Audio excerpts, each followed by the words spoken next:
Bapak, Ibu, Saudara-saudari, adik-adik para sahabat Yesus di Paroki Santo Yosef Medari dan Stasi Santo Thomas Yegan, dan juga Bapak, Ibu, Saudara-saudari dimanapun Anda berada, para sahabat Yesus. Kembali bersama dengan saya, Romo Ari, belajar ilmu sejati pada hari Kamis tanggal 15 Oktober 2020 bersama dengan gereja kita memperingati peringatan Santa Teresia dari Avila. Marilah kita mengawali pembelajaran ilmu sejati kita dengan berdoa dalam nama Bapa, Putra, dan Roh Kudus. Amin. Allah Bapa yang bersemayam di istana mulia, atas dorongan Roh Kudus, Santa Teresia telah menunjukkan kepada umat-Mu jalan menuju kesempurnaan.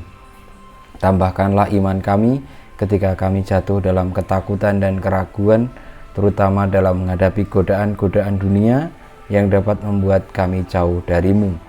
Dengan pengantaran Yesus Kristus Putra-Mu Tuhan dan pengantara kami yang bersama Engkau dan Roh Kudus hidup dan berkuasa sepanjang segala masa. Amin. Saudara-saudariku yang terkasih, pembelajaran ilmu sejati kita mendengarkan dari sabda Tuhan dari Injil Yesus Kristus menurut Lukas bab 11 ayat 47 sampai dengan 54. Sekali peristiwa tatkala duduk makan di rumah seorang Farisi, Yesus berkata, "Celakalah kalian sebab kalian membangun makam bagi para nabi, padahal nenek moyangmu lah yang telah membunuh mereka. Dengan demikian kalian mengakui bahwa kalian membenarkan perbuatan nenek moyangmu, sebab mereka telah membunuh nabi-nabi itu dan kalian membangun makamnya. Sebab itu hikmat Allah berkata, Aku akan mengutus kepada mereka nabi-nabi dan rasul-rasul, tetapi separuh dari antara para nabi dan para rasul itu akan mereka bunuh dan mereka aniaya. Maka dari angkatan ini akan dituntut darah semua nabi yang telah tertumpah sejak dunia dijadikan, mulai dari darah Habel sampai kepada darah Zakaria yang telah dibunuh di antara mezbah dan rumah Allah. Bahkan aku berkata kepadamu, semuanya itu akan dituntut dari angkatan ini. Celakalah kalian, hai ahli-ahli Taurat, sebab kalian telah mengambil kunci pengetahuan. Kalian sendiri tidak masuk ke dalamnya, tetapi orang yang berusaha masuk kalian halang-halangi." Dan setelah Yesus berangkat dari tempat itu, para ahli Taurat dan orang Farisi terus-menerus mengintai dan membanjirinya dengan rupa-rupa soal. Dengan itu mereka berusaha memancingnya supaya mereka dapat menangkapnya berdasarkan suatu yang diucapkannya. Demikianlah Injil Tuhan kita. Terpujilah Kristus.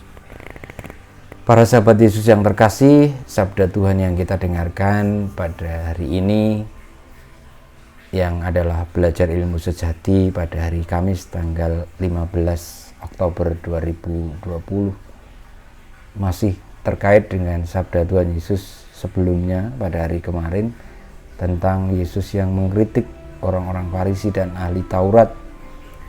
Dalam bacaan Injil tadi, Tuhan Yesus lebih keras lagi dalam mengkritik bahwa orang-orang Farisi dan ahli-ahli Taurat itu akan dituntut bertanggung jawab atas darah para nabi dan rasul yang mereka bunuh dan mereka aniaya.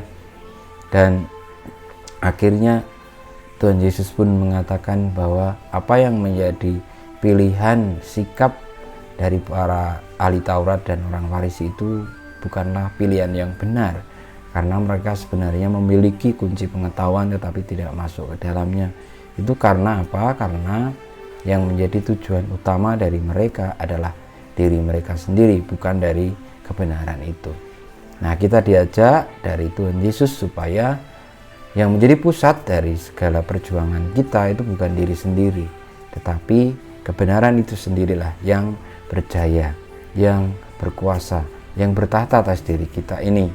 Sebagaimana para nabi tadi yang akhirnya dibunuh, para rasul yang juga dianiaya dan dibunuh, itu karena menjadi konsekuensi ketika mereka tetap berpegang pada kebenaran. Dan kebenaran itu seringkali justru akan mengalahkan diri kita sendiri. Dan konsekuensi penderitaan, bahkan sampai menumpahkan darah, memberikan nyawanya, itu sebagai sebuah konsekuensi logis dari perjuangan karena setia kepada kebenaran. Santa Teresa Avila juga demikian, karena dia adalah pujangga gereja. Dia mewartakan kebenaran dan ia tidak mementingkan dirinya sendiri. Maka jangan sampai kita jatuh kepada sikap seperti orang Farisi yang sebenarnya dekat dengan sabda Allah, yang sebenarnya dekat dengan gereja, dengan segala macam ritualnya, tetapi tidak sungguh-sungguh masuk ke dalamnya. Inti sari dari kebenaran itu sendiri yang mewujud dalam hidup kita sehari-hari, ketika kita tidak lagi mementingkan diri sendiri, tetapi biarlah kebenaran itu berjaya atas seluruh langkah hidup kita. Kita mohon berkat Tuhan. Kemuliaan kepada Bapa dan Putra dan Roh Kudus, seperti pada permulaan, sekarang, selalu, dan sepanjang segala abad. Amin. Ya Yesus, jadikanlah hati kami seperti hati-Mu. Tuhan bersamamu dan bersama rohmu. Kita semua, hidup kita, karya-karya kita, perjuangan kita untuk tetap setia kepada kebenaran dan selalu berani memperjuangkannya, bukan karena kepentingan diri sendiri. Senantiasa dibimbing, dilindungi, diberkati oleh Allah yang Maha Kuasa, Bapa dan Putra dan Roh Kudus. Amin.